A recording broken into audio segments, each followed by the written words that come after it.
Welcome back, everybody. Today it is just Kosta and myself, and we are going to, you're probably overwhelmed with all of the NFT information. We're not. We could go on and on and on, but today we're just going to have a really random conversation about kindness, compassion, and staying curious, and how that impacts your energy level and how that impacts your world. I think it's such an important conversation it's heartbreaking to turn on the news and to sit there in the warmth of our own homes and couches and witness the atrocities that are happening. And I understand why we can't intercede, because we could have a nuclear war, but wow, to actually look and see other living human beings treating one another like this we have to do something. And any kind of change starts with ourselves. So we have to be kind, and kindness is a choice. It's a choice we can make every minute of every day. And it's something that we have to be self-aware of. We have to be generous. We have to be compassionate and empathetic towards other people. We all have some kind of suffering, whether it's seen or unseen. Everybody has a journey. We're not put on this planet in this lifetime to have everything be perfect. This is an experiment, and it's a journey, and we're here to learn. And whether you believe that we're all one, I know some people have a hard time really digesting that, but we are all interconnected. And I think we have to, when we sit here and feel so hopeless as to how we could help the incredible citizens of Ukraine, and Russia for that matter. I mean, Russia doesn't know what they don't know, those citizens. They're getting misinformation because of the propaganda. For sure. So that's tough. It starts with us, right? It starts with us making a difference. It starts with us being kind to our friends, families, coworkers, and neighbors, without having any conditions attached to it. I think as soon as you brought up, and it's something that I think has got more and more progress, at least in my short lifespan from 24 years. It's like whenever somebody brings up something that's Ukraine or anything like that, for some reason, and I don't like it, my mind automatically goes to political and making it political, because that's what the news does. They make everything political, but not everything's a political issue. And the thing is, what I struggle with personally is, and talking about those things is, no matter what you say, what you just said there's going to be people that would be like, how dare you say that? You should intervene. We got to do something about this too. And I think we think so one-dimensionally, because there's no one size fits all to the solution. You don't know what another person's going through. You have to think about it. And it's tough to take emotions out of it, because it's so tough to be emotional.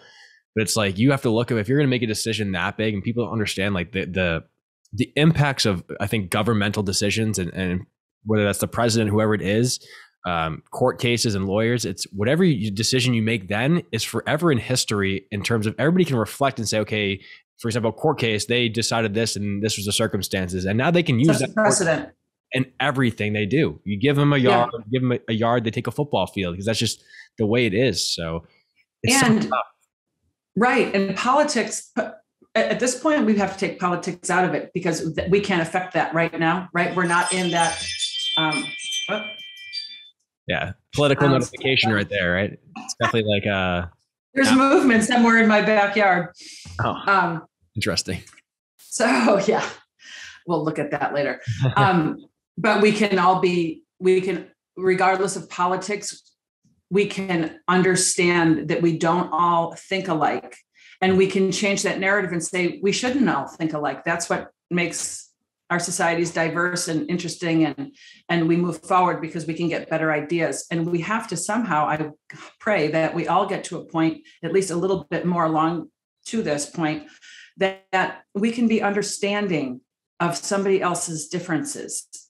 We don't have to, let me say that. Maybe it's not understanding, maybe it's accepting. We don't always have to understand, but we do have to accept that our idea isn't the only idea. Our way of being, thinking, and living isn't always the best. It might be the best for us, and sometimes It's not even the best for us. We have to be able to be self-aware and reflect and be accountable for the way that we're behaving. And if we aren't behaving kindly, you really need to sit down and ask yourself why, because it's a very easy thing to change. And when you are kind, and it's the small things, it's not a huge donation to a charity. It's the small things that you do every day that make you accountable to yourself and to the other people in your world. And when you do kind acts, it literally changes your mental, your endorphins, your serotonin, and that radiates outside of that actual event into a wider sphere. You know, when you're walking down the street and somebody smiles at you and says hi, and you feel good. Yeah. Or when you do that to somebody else, it's like, oh my gosh, that was nothing. That didn't cost any money. I didn't have to be, heavy, fit, thin. None of that matters. It was me acknowledging another person, making them feel seen. And when we're seen, we all get along better because we feel understood. For sure. It's like I was having this conversation with my mom yesterday in terms of restaurants, and my mom brought up a good point. She's like, I'm at the point in my age where I'm only going to restaurants where they treat us like gold, like not like in terms of like a far out their way, but come in there, they greet us, they take care of us, they do whatever it takes to have a great experience there. And I've had personal, because we were talking about this too. We've been to, we love to go out. We haven't really go out too much recently, but we used to. And like usually when we go out, it wouldn't be too often, but we'd go to like a nicer restaurant. Like once a week, me and my mom, or once every 2 weeks, we'd go to a nice restaurant, just because it's like we don't go out too often. Let's just do something cool. And it got to the point where we would try different places, and we would notice that even at places that were super expensive, not calling out any names, but like high-end restaurants, the service not all the times was good. And it was like, you kind of like, we're like, oh, whatever, like we're going out to dinner, and something's going on with them too. Maybe there's something else, but at the end of the day, there's honestly no excuse for that, because as you said before, it's free. If you're a server at a restaurant or whatever it is, it takes no extra money or anything like that to just be kind to the people. And I think it's an issue that comes from leadership too. So if you're the owner of the restaurant, and let's say your employee has a bad experience, or employee treats maybe a client wrong too, you have to take blame and be like, maybe I didn't teach them the right way too. And before saying, hey, this is business example too, before saying, hey, you did a terrible job, and this is, how dare you treat a customer like that? I mean, there's certain ways that if you say some stuff that's out of line, that's no exceptions. But if it's borderline, whether you're a manager of a business or manager of a restaurant owner, whatever it is, you have to think back and think to yourself, did I teach them this situation? Did I teach them what to do? And if the answer is no, then you can't blame them. You got to blame yourself. I think we've got to wait for that. Right. Communication, right? If we, what? So I think we have this whole thing where it's like, it's easier to, and I love Jocko Willick's book, Extreme Ownership, but it's like, especially people empowered to, and in general, it's far easier to put the blame on somebody else. I mean, it's Lisa. I was saying, it's Lisa's fault today because this didn't happen. She didn't do that. Versus like, well, maybe I didn't send this to Lisa in the right way. Did I tell Lisa about this? Did I give her the context? Right. No. But it's easier in terms of things that you don't understand to say, oh, that's because of this, and kind of poo-poo this because, oh, I don't understand NFTs. Oh, they're stupid. And I was having this conversation. I was getting my haircut yesterday, and I was like, the barber's talking about like, yeah, I could have. And he was like, I kind of have the innate feeling to like, be like, this is stupid. NFTs are stupid, but that would be like a very immature way of doing it. I might think I don't really get it too in terms of that, but I want to learn more before I can make a decision. And I think people want to make decisions, whether that's political, news, anything, without even having context and without taking more than reading a headline to actually form a decision. Right. And so getting back to all good points, getting back to your bit about communication. So if somebody isn't exhibiting the behavior that we want, we have to look at ourselves and say, did I actually use my voice and express what I expected? And if you didn't, then you have to take that ownership and do it the next time. We all have to have a voice. And if you did have a voice and say what you were expecting and it didn't happen, this is where we need to err on the side of kindness. So many times we jump in and attack and, start that spin and start that narrative in the head, all because we don't want to take that blame. And why is that? What is it that we don't want to feel? Because why doesn't we know it feels good to have someone treat us kindly? Why can't we treat other people kindly? I think it's so important to just have that pause. You know, life, this journey is all about the gaps, all about the pauses, all about the reflection, so that we are responding to things in people and not reacting to them. Because when we respond, it comes more from a compassionate, non-reactive state. And it gives some space for both parties to digest what was going on and not just get into their pattern of responding and repeating the same stuff. Like everything starts at a micro level. If we are seeing things in our environment that we don't like, the first place we have to check is within our own selves, within our own home, within our own friend group, within our own work relationships. Address them first before we jump out and start blaming everybody else for what's going on. And there's all these finger pointings, there's all these crazy narratives, and nothing's getting done. And it becomes very complicated. And yet it is so simple. Be kind. Even if you don't really feel it, just do it and think about it later. Don't veer on the other side and just react and then think about it later. You may not have time to change it or have an apology for it. And I think people would find we have more similarities than we have differences. Totally. Yeah, but it's like I've shifted my personally, like my own response to things in terms of, I hate political examples are just like the easiest one to give because it's on the news all day too. But you know what? Talk about your personal, because you're really, sorry to interrupt, but I just want, because you're really good at this. You are so fun to coach because you listen. And I don't mean this in a controlling way. You need to listen to me, but you really have a desire to be aware. It isn't even to be better. You want to be better and you're into growth, but you're kind. There's no struggle in you to be kind. In fact, you go to the opposite. You're the guy that is okay being in a supporting role and you have all these incredible ideas. And that's your way of getting things accomplished. And you take accountability for almost, to a fault, right? Because you're hyper vigilant in your accountability, which is awesome. But talk about how when something comes across your plate or hits you emotionally and it doesn't feel good, or you feel like you, one, are being judged, or two, are not being heard or seen. How does that feel? I mean, I used to be a little bit more immature about it in terms of it is, as you say, it's something that, as you say before, everybody thinks that they're, I think we're born with certain abilities and certain personas about ourselves that we do have almost like superpowers at the end of the day too. And as you said, my core response is to be kind. And it's crazy that it's something that's really taught. If you listen to any podcast, self-development, they teach all this stuff, but we have this conversation all the time. It's like, this is already in me. It's whether or not like society is kind of pulled like me specifically has pulled me in different directions, that if maybe this happens, I should get angry and I should say it was this fault and this, even if something bad happened, it's like, it's just like, oh, you should be angry and you should say this, or you should like stand up for yourself and be stern in your response and be in a different way. But to me, it's like my core response is to think, and this is like, might be a pro or con, but it's usually, I think, what did I do wrong in this? And maybe this situation, somebody called me out.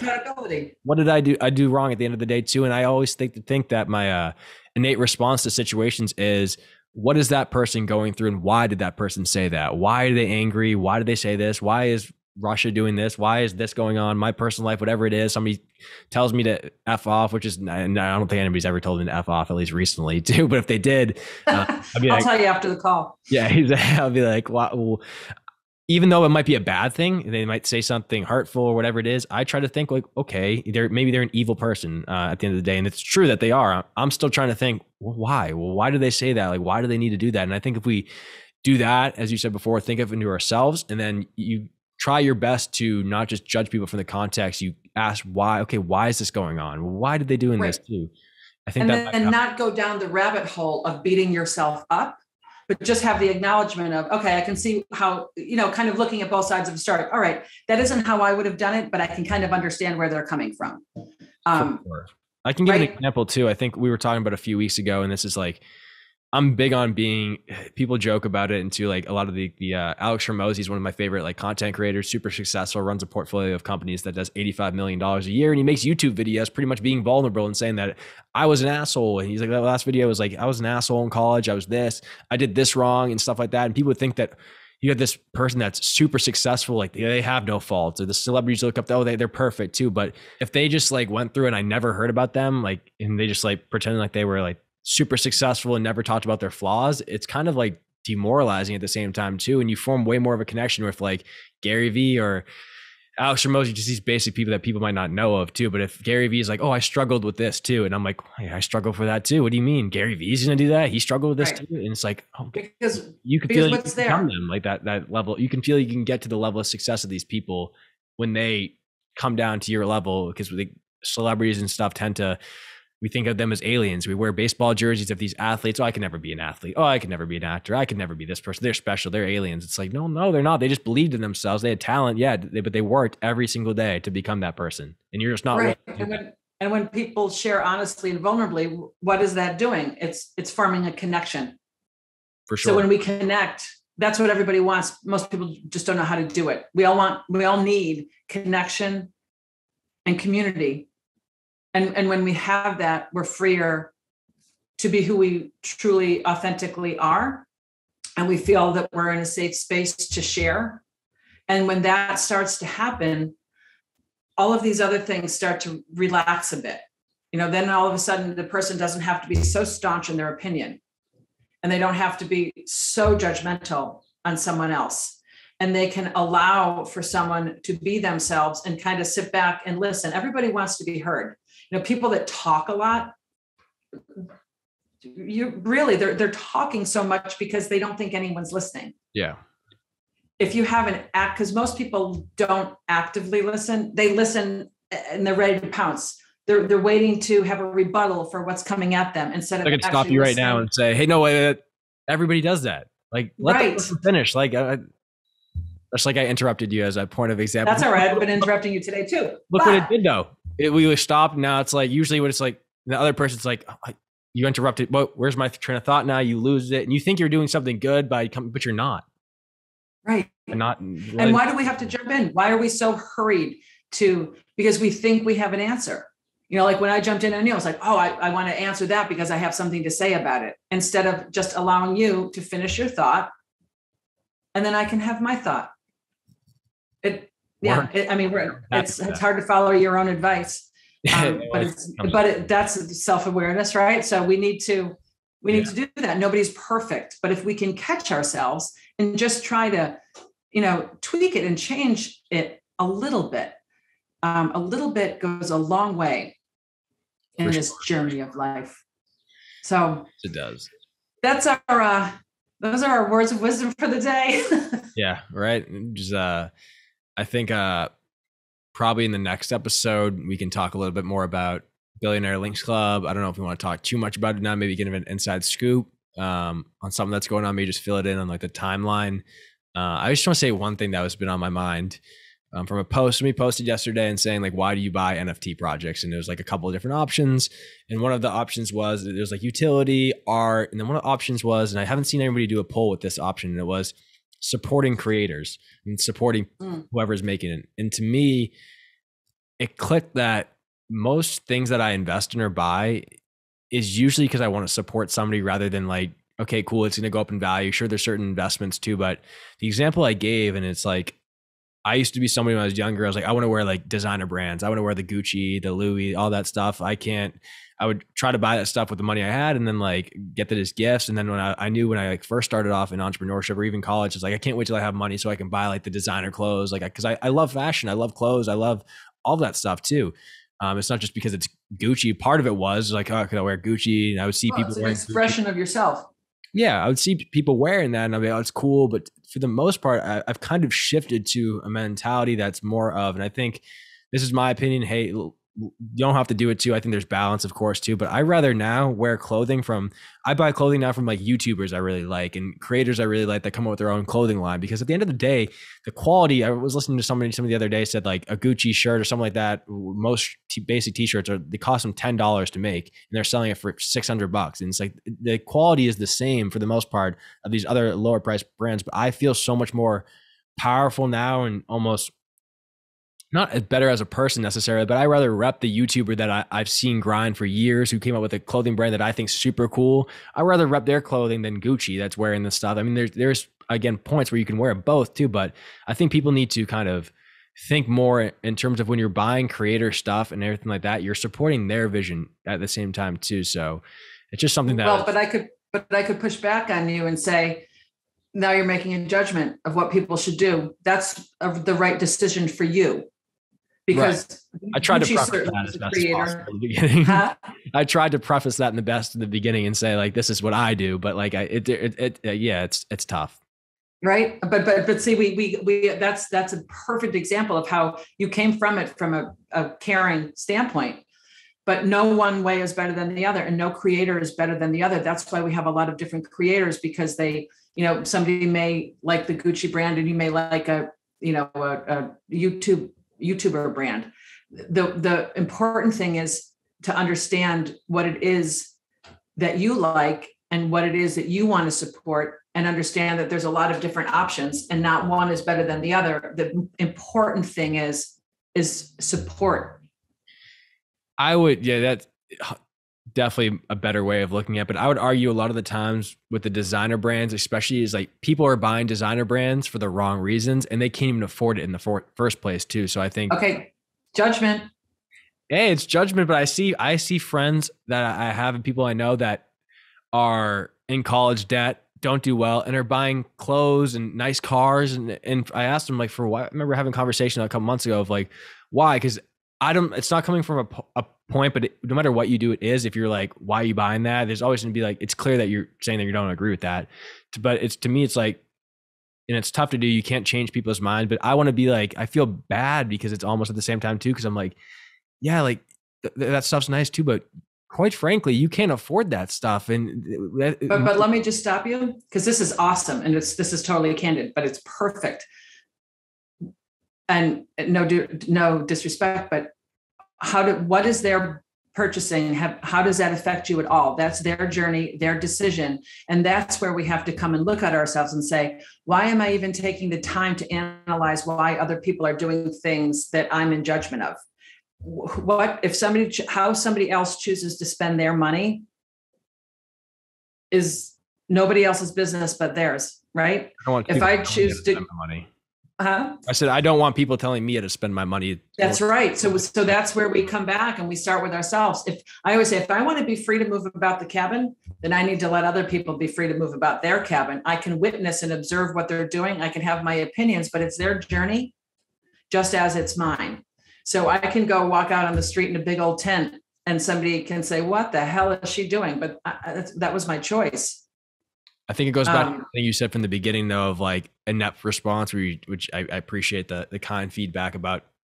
My key response, where my usually where I go to is kindness too, and trying to help, and whether that's good and bad in situations, there's definitely perks and cons. For me, it's coming from a place more of like, I maybe used to been a lot more of like, it's stupid why you're buying that. I used to spend money stupidly too, so it's kind of coming from a place where I want to, especially with the people I love. It's their own journey too, but sometimes it's tough to watch people that have a lot of potential, not seeing their potential and doing things that isn't true to them. Because I know that car, that clothes is not making them happy. It's just fulfilling them. Right. So they can think that they're better than themselves, because they feel as though that people would respect them if they're wearing the Gucci, which it's not. Nobody's gonna respect. It's not that people look at you there. Yep. So why don't you fix yourself first, become successful? And it's this, what we talk about, be it till you become it. Everybody wants to fake it till you make it instead of be it till you become it. They rather wear the very good wear point. The watch, have the nice things, versus then go out there and spend the years doing the monotonous tasks of what it takes to be successful. I'm not saying that I'm perfect. I'm way not even close to the goals. None of us. Perfect is boring. Yes, for sure. Right. But I'm not coming from a place of like preaching I'm successful in this like that, because I'm nowhere close to what success is to me too. I just have learned what works for me and what doesn't. And maybe somebody out there is like listening to this and you're like, you know what? Because I used to be that person. I was like, maybe somebody out there is like, you know what? I do buy a lot of designer clothes. Why? Like, why am I buying this stuff like too? And it's like, well, it's more than enough. It's not to like, so people can think of me and they think I'm doing well, but that's not going to fix your situation. Rather, if you fix that by wearing the clothes, what's going to fix your situation is going out there and being the person you want to be, being successful in your own life, having a successful business, having a successful relationship, family. That's something to be proud of too. And then you can buy the clothes and stuff like that as just an addition to saying like, I'm wearing the Gucci because I like the clothing. I like the brand. I like being this. I love the style. That's cool. Versus I got to wear this so I can wear this so people think of me like this. It's tough, but I don't. Yeah. There's no perfect answer because you could look at that and, as you said before, telling people what to do at the same time too. So it's definitely, I think a good thing that you say is like, if people are asked for help, then that's when you can give feedback to. But if they're not asking for your feedback, don't go and preach them too. If somebody came to me and said, "Hey, Kosta, like what do you like? I see you're doing good like stuff with business and stuff like that. What are some tips?" Maybe my tip could be then like, hey, like if you're going to start a business and stuff like that, you need money. And quite frankly, maybe you shouldn't be spending on like this stuff you're spending up. Save that up, save it, and then start your own business too. If that and even more impactful, I have found through just experience is even when people ask for help, I always ask them what they want. Because the more they can talk about it, so many times people just need someone to, again, hear them, right? Because we need the courage to be who we really are. And that's hard because there's so many pressures in life and society, and it's hard, and everything moves so fast. So are you making the right decision? You know, what is really one's gut feeling? It takes a lot of courage to be your authentic self. I think a good example of that is like in your own life, for example, we'll go back to the health and fitness thing too. Say if I used to be 250 pounds in high school, and like weight has always been a struggle because no matter what, you came from that mentality. It's that I constantly have a battle with like food and like, oh, watch eating, making sure I'm like this. And it's healthy and it's not healthy. There's two different ways. But I think what I didn't do in the beginning and what I try to do more now is ask myself why. Like, why do I want to be healthier? Why do I want to lose weight? Why did I want to do that? And I think when I was younger, I never really thought about why. I just kind of like, when people ask me why I did, I was like, because I just wanted to. But now that I think about it and we've talked about it too, it's like, well, why did I want to lose the weight? It was like, well, one, I didn't feel like right in my body. I couldn't wear the clothes I wanted to. Girls I liked weren't looking at me in the same way that I wanted to. I wasn't living. I didn't feel comfortable. I wasn't fast in sports. I was still a great athlete, but coaches would say, hey, you're overweight. And it really hit home, and it really hurt when coaches would be like, yeah, you're overweight, or they wouldn't say in a bad way, but no matter what way you say it, you're telling somebody that's overweight, they're fat, it's going to hurt. But it got to the point where it hurt so much where it was like, you got to use it as almost fuel to the same time, like almost like screw these people. Like, even if they're right, you got to use some fuel to the fire at first in the beginning to get it going. I think what happened to me was like, I'm going to prove them wrong. Like, I'm not fat. This is not who I am. I'm going to prove everybody wrong that used to make fun of me too. And that's fueled the fire too. But then I looked back and said, you know what? This happened for me, not against me. Because if these people never said that, I might have never changed. If that's people, right. Yeah. No, I mean, that's pretty much it. It's just like, if you think things happen again, for example, and we were going to talk about this earlier, but I forgot this key point. And it's like, when I worked the 9-to-5 corporate job, if I stayed in the Seaport where the location was great, I had the Seaport's beautiful. I was doing well. I love my boss. If I didn't get moved to a different location, and I met you at the Seaport location, if I didn't get moved to a different location that I didn't like the boss as much, and I didn't like the location, I didn't do that, then at first I was like, screw this. I was angry. Why is this happening to me? This sucks. Like, I can't believe this. And I got angry and I quit the job too. And that was the moral of the story of what happened there too. But if that never happened, and I never met you, for example, as well, on top of that, I might have stayed in the corporate job and my life would have gone down a different track. But if you think about that, it's easy to be, as you said, it's easy to revert to negativity and be like, screw these people. But I think when you get older and more mature, you look back and you reflect. And I'm only 24, about to be 25 this month, but I look back at a lot of scenarios and be like, why did I act that way? And it's not overanalyzing it, but it's important for you to think back of, take some thought exercise, and a major life event happened, and think, why did that happen? Like, this is actually a bad situation? Where am I now because of it? And then you'll be a lot more grateful of the people you have around you, I think. That's absolutely correct. And, you know, everything has a purpose, right? Every emotion has a purpose. If we only felt good, we would never know what it was like to feel bad. And it would be very hard to be grateful. And if we didn't have a failure, we wouldn't know what success was. If we don't have pain is, if we can channel it, pain's wonderful. As long as we don't get bitter and angry, pain makes, when people really feel pain, then they change.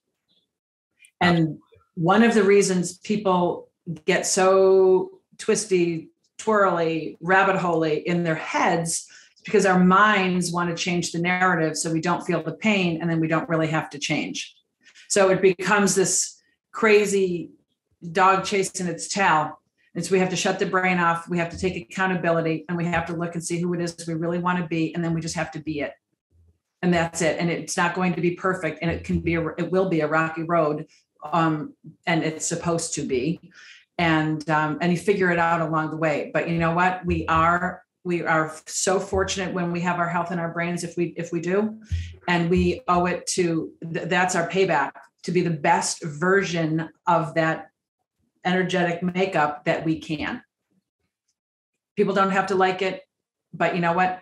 They can learn from it. We can learn from our people and our differences. We learn more from people who are different than we do people are similar. And I know we're going to have to wrap up, but I just want to kind of close up with this. When you like go into Facebook accounts and stuff, and everybody is going on with their rant about whatever it is they're ranting about, say it be political. Well, you're speaking to the choir, you know, so what does that mean? How about, you know, that's wonderful to have a whole group of people that think like you, because there's where you get your support, and there's where you can have one type of growth, and you can be safe to be vulnerable. But how about like just going a little bit outside of your comfort zone and start to look at how other people might think, other ideas that might be able to help you grow and change. There's just so much we can learn from each other if we have a cooperative and collaborative spirit. So on that note, thanks for joining, guys. We'll see you next week. BLC too. One final point too on that. We didn't talk about BLC this episode, but this will probably, today is, I don't know what it's today. Today is Thursday the 10th. This will go out Friday the 11th. We just started our social media campaign for Billionaire Links Club, our NFT project, on Tuesday. We're just easing into this week with some teasers. But I think probably next episode because it will be out next week. And next week is really when we're going to start that social media campaign. We'll probably try to dedicate at least, not maybe the entire episode, maybe we'll do 2 episodes, but something that talks about Billionaire Links Club in more detail, because as we've said in other episodes, we don't want to divulge too much of the details before we even launch the public. So if you're watching this episode and you want to learn more about the Billionaire Links Club up until that time, you go to billionairelinksclub.com. You can type in your email. You can get, with that we're doing on the website, you type in your email, and we're going to actually do some giveaways for people that decided to enter their email. And on the website, if you go there's links to our Twitter and our Instagram and all of their links as well. So give us a follow on Twitter, Instagram, and then we'll talk more about the Billionaire Links Club next week, because we're so fired up. If I even start talking about this right now, we'll just go on another like hour or 2, but yeah, we'll do that. But yeah, we should do a couple episodes actually next week on BLC. It's a passion project of both of ours, and we're super excited to really launch it next week. Thank you for listening to this episode of Becoming. If you're enjoying the show, please feel free to rate, subscribe, and leave a review wherever you listen to your podcasts. We really appreciate that effort, and we'll catch you in the next episode.